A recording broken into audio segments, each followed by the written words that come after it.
Assalamualaikum warahmatullahi wabarakatuh.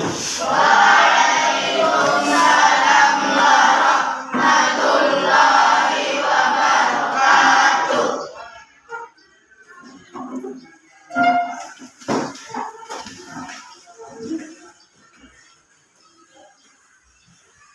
Alhamdulillah wa syukurillah wa la haula wa la quwwata illa billah. Sholatan wa salamun ala Rasulillah allazi la nabiyya ba'da. Pada hari ini mata pelajaran kita Al-Quran Hadis.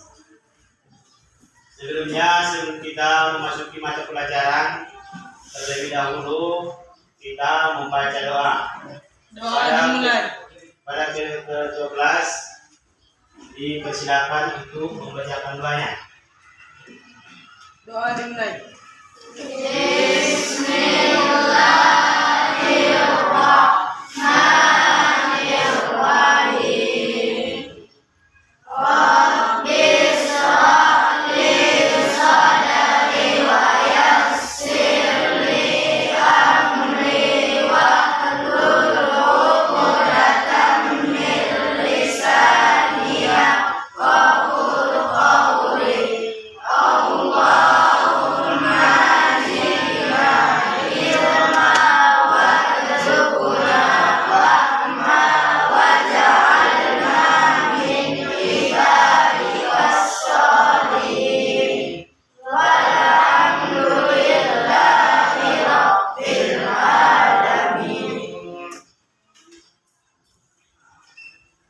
Baik, sebelumnya mata pelajaran kita yaitu materi pembelajaran kita yaitu judulnya Kemukjizatan Al-Quran.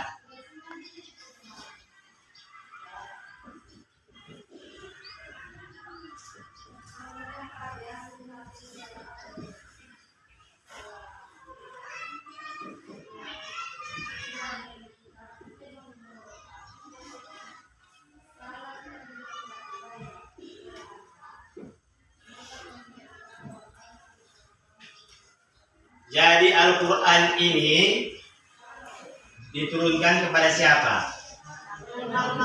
Nabi Muhammad Sallallahu Alaihi Wasallam. Ada 4 kitab yang telah kita pelajari. Ada 4 kitab yang telah kita pelajari. Di hari-hari kemarin sudah kita pelajari ada beberapa kitab. Kitab-kitab apa itu? Injil. Apa lagi? Zabur. Apa lagi? Taurat. Apa lagi? Al-Quran. Maka diturunkan Al-Quran ini kepada Nabi kita Nabi Muhammad Sallallahu Alaihi Wasallam. Di sini adapun pengertian mukjizat Al-Quran ini, awalnya kata mukjizat berarti melemahkan atau mengalahkan lawan. Itulah artinya mukjizat. Melemahkan atau mengalahkan lawan. Namun dalam perkembangannya kata mukjizat juga digunakan untuk memberikan arti pada suatu yang hebat atau luar biasa. Mukjizat Allah, mukjizat Nabi Muhammad ini apa kira-kira contoh mukjizatnya? Siapa yang tahu? Apa contohnya mukjizat dia? Melemahkan lawan. Apa kira-kira? Ada yang tahu? Kalau sholat bukan mukjizat dia. Tapi kalau sholat itu adalah perintah Allah Ta'ala kepada Nabi kita, Nabi besar Muhammad Sallallahu Alaihi Wasallam. Diperintahkan dia kepada Nabi kita. Allah Ta'ala itu memerintahkan kepada Nabi kita, wahai Muhammad, kamu katakan kepada umatmu, sholat ada 5 waktu. Maka itu bukan dinamakan mukjizat. Ada kira-kira mukjizat. Apa itu kira-kira? Ada yang tahu?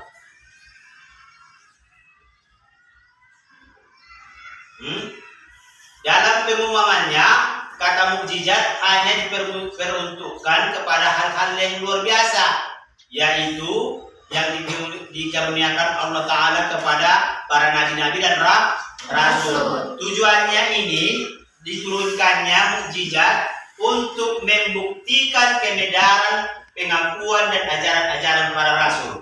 Tujuan ini khususnya berkenan dengan tantangan yang harus dihadapi oleh para nabi dan rasulnya. Apa itu kira-kira tantangan? Apa itu kira-kira tantangan? Tantangan Nabi Muhammad SAW. Tantangannya adalah kafir Quraisy. Itulah tantangan dia satu. Tantangan Nabi Muhammad SAW itu kafir Quraisy. Ada beberapa tantangan yang menghina dia. Begitu juga dengan yang mencaci dia, karena ajaran agama Islam itu di sana itu susah diterima oleh kafir Quraisy. Maka kafir Quraisy ini menghujat oleh Nabi Muhammad SAW. Maka Allah Ta'ala memberikan mukjizat kepada, yaitu mukjizat Al-Quran. Itulah mukjizat dia. Siapa mukjizat Nabi kita? Al-Quran. Makanya sampai sekarang kepada kita semuanya, mukjizat Nabi Muhammad SAW itu adalah Al-Quran. Bisa kita baca. Siapa yang membaca Al-Quran, tengoklah, hatinya pasti luluh, damai. Tak ada pertengkaran di rumah, tak ada pertengkaran sama kawan-kawan. Kalau ada Al-Quran. Kalau kita sakit, baca Al-Quran, itu obatnya. Kalau kita keadaan kita suatu sehari-hari kita lupa kepada Al-Quran, banyak godaan setan, banyak tantangan dan rintangan, banyak keadaan yang tidak pada tempatnya. Tapi kalau kamu baca Al-Quran, kemarin yang sudah Bapak kasih tahu, antara maghrib dengan isya baca Al-Quran, habis subuh baca Al-Quran, semuanya baca Al-Quran, insya Allah hatinya akan luluh. Tak ada itu yang melawan kepada guru, tak ada itu yang melawan kepada mama, ayah, tak ada itu yang melawan kepada saudara-saudara. Makanya itulah keutamaan mukjizat yang diturunkan Allah Ta'ala kepada Nabi kita besar Muhammad SAW. Baru syarat-syarat mukjizat. Ada syarat-syarat mukjizat. Satu, sesuatu yang tidak sanggup dilakukan oleh siapapun selain Allah Ta'ala. Contoh, pada Nabi Musa apa mukjizatnya? Tongkat bisa membelah laut. Ada lagi beberapa rasul-rasul itu ada mukjizatnya. Siapa yang tahu kira-kira? Selain Nabi Muhammad. Ada lagi yang lain? Ada lagi? Nabi Sulaiman apa mukjizat dia? Bisa berbicara dengan hewan. Makanya kalau Nabi Sulaiman bisa berbicara dengan hewan-hewan, dengan tumbuh-tumbuhan. Kalau seandainya tumbuh-tumbuhan itu ataupun hewan-hewan itu bisa dipanggil dia, wahai hewan, sini. Nah, itulah kelebihan Nabi Sulaiman. Ada lagi Nabi Yusuf. Apa itu? Tampanan. Sejak raya ini tampan dia, sehingga ratu atau raja itu suka sama Nabi Yusuf. Mukjizat adalah sesuatu yang tidak sesuai dengan kebiasaan dan berlawanan dengan hukum alam. Sunnatullah. Mukjizat harus berupa hal yang dijadikan saksi oleh seseorang yang mengaku membawa risalah ilahi. Maka itu Nabi Muhammad SAW atau Nabi-Nabi atau Rasul-Rasul itu bisa dia itu membawa perubahan kepada makhluk-makhluk dan ataupun kepada manusia ataupun kepada pengikutnya. Begitu. Mukjizat terjadi bertepatan dengan pengakuan Nabi dan penolakan suatu kaum atas pengakuan tersebut. Tidak ada seorang manusia pun bahkan jin sekalipun yang dapat mengadakan suatu mukjizat yang sudah diberikan Allah Ta'ala.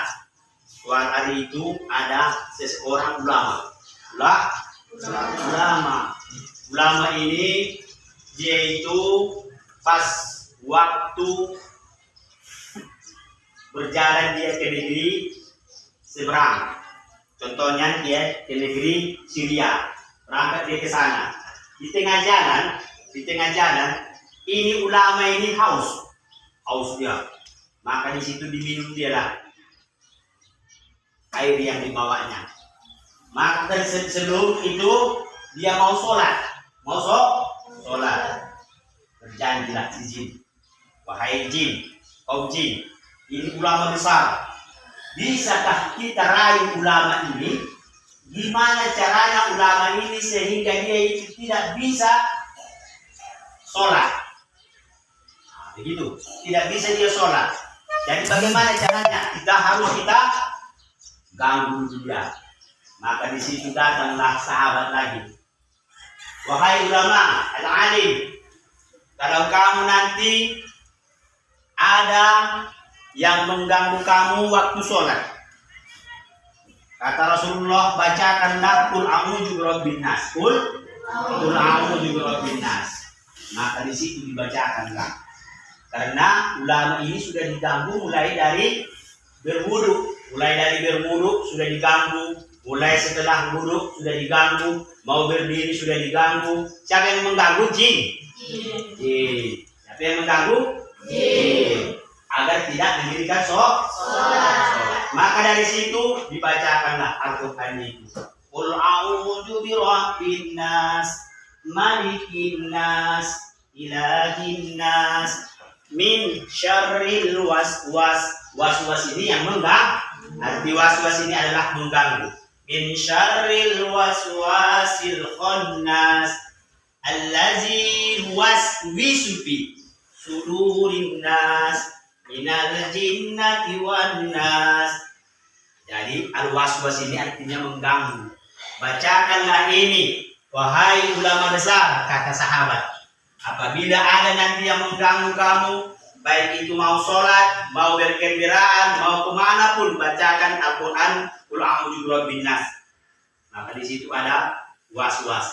Waswas artinya Qul a'udzu birabbin nas, waswas, malikin nas, ilahin nas, min syarril waswasil khannas. Waswas ini minal jin nati wan nas, dari jin dan manusia. Maka dari situ ulama ini memberikan kepada sahabat ini memberikan kepada ulama, wahai ulama, inilah bacalah Al-Quran ini, insya Allah Qul a'udzu birabbin nas ini tidak ada lagi yang mengganggu. Maka itulah dibuat ulama itu ayatnya, mudah-mudahan tidak ada yang mengganggu. Maka ulama itu pun langsung melanjutkan perjalanannya dengan sahabat Nabi Rasulullah Shallallahu Alaihi Wasallam.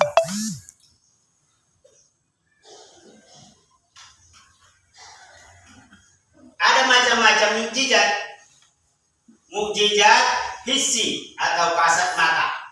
Ada macam-macam mukjizat hissi, kasat mata, yang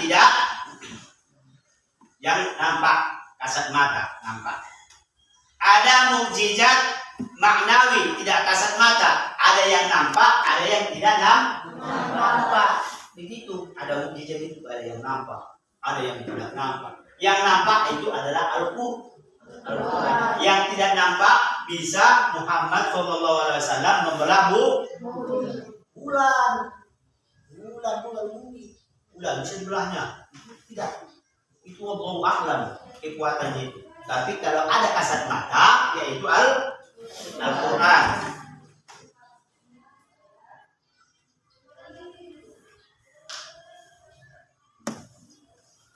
Ada juga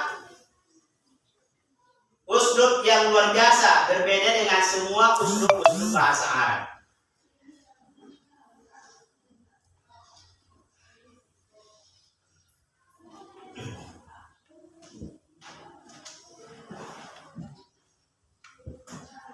Jadi mukjizat Al-Quran ini sangat luar biasa. Harapan Bapak kepada seluruhnya anak kami, mulai nantinya, hari itu pun sudah saya beritahu kepada anak-anak kita semuanya, Yang mana? Yang pertama, hari itu kita masuk ke sini, sudah saya bilang, jangan lupa Al-Quran. Jangan lupa Al-Quran. Jangan kau buat biasa di dalam rumah. Itu untuk dibaca dan diamalkan. Maka karena itu, semuanya anak kami, harapan saya kepada anak kami semuanya, usahakanlah setiap hari baca Al-Quran itu. Banyak gunanya. Semuanya banyak untuk meluluhkan hati kita. Siapa kita? Siapa kita sebenarnya? Apa kita? Nah, maka dari situ harapan Bapak kepada semuanya anak kami, jangan lupa baca Al-Quran. Karena kita itu lupa. Hanya kita memikirkan duniawi.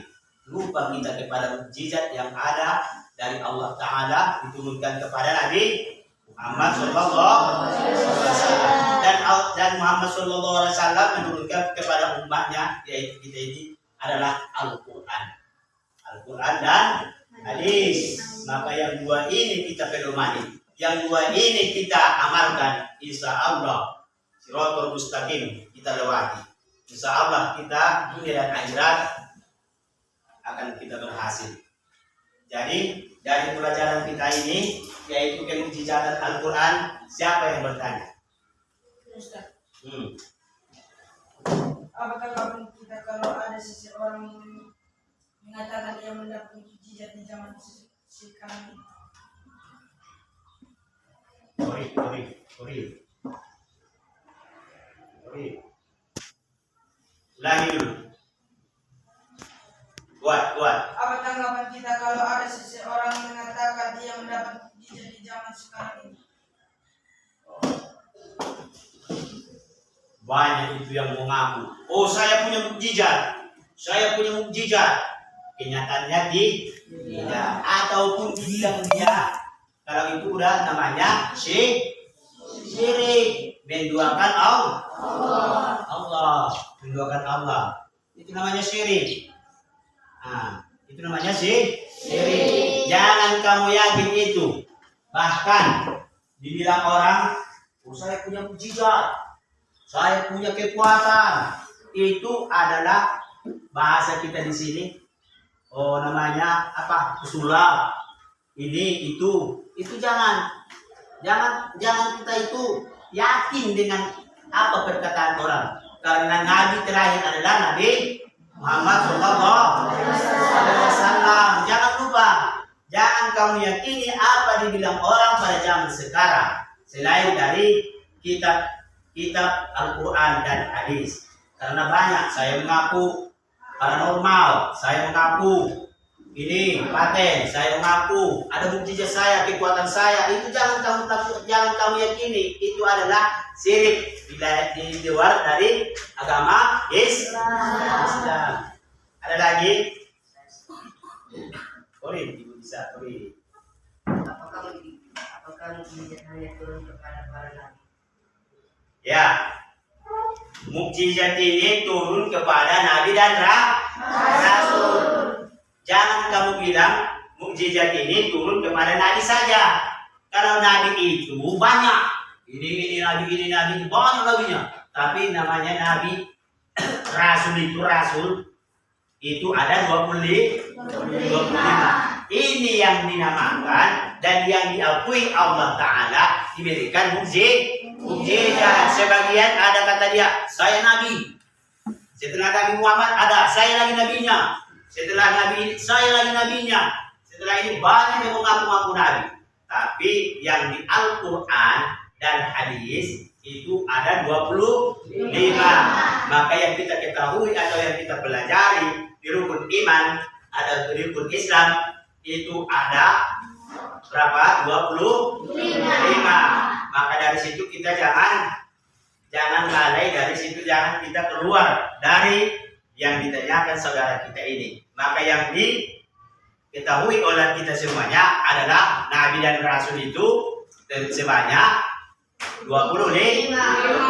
Jangan kita yakin kepada yang lain selain dari kitab Allah. Mungkin itu saja pelajaran kita hari ini. Mungkin di lain hal kita tambahkan setelah ini kita akan belajar mat iwat mat apa lagi. Nah, yang belum kita pelajari yaitu tentang Al-Quran dan hadis. Nah, mungkin di lain hari akan kita pelajari itu. Dan begitu juga sesudah saya laksanakan ini, memberikan tugas, setelah tugas silakan di rumah buat di sana PR. Apa? PR. Buat di rumah PR. Hari ke depan kita jumpa lagi. Saya tanya, siapakah yang mempunyai mukjizat-mukjizat yang ada kepada Rasul dan Nabi?